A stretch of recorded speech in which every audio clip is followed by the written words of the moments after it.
First question was more of a statement, but the food gets cold too fast. That's harder to say than I thought it would be, but this is a common complaint with sous vide that when you have your steak or your chicken, you pull it out. By the time you sear it and plate it, the food is cold compared to what we're used to. And there's a few different reasons for that. I think the main one is that sous vide food never gets super hot. It's cooked at steaks cooked at 140 or 130. You don't have that gray band, and with that gray band, there's a lot of thermal energy that's stored in there, and it keeps the steak hotter longer. And so you can get to the table, you can eat it and enjoy it, and it's going to stay hot. With sous vide, you don't have that.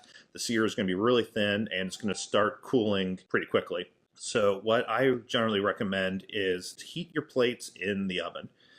Put your oven on the lowest temperature, put your plates in before you plate everything, and then once you're done searing, pull out the plates and put the food on there.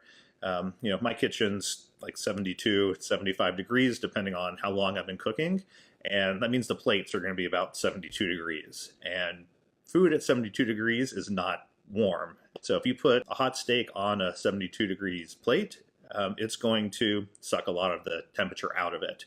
If you put it on 150 degree plate, it's going to keep it hot. It's not going to be hot enough to overcook your meat any, but it's going to keep it hot and it's not going to get cold when it goes to the table. So that's what I highly recommend, and I found it to be effective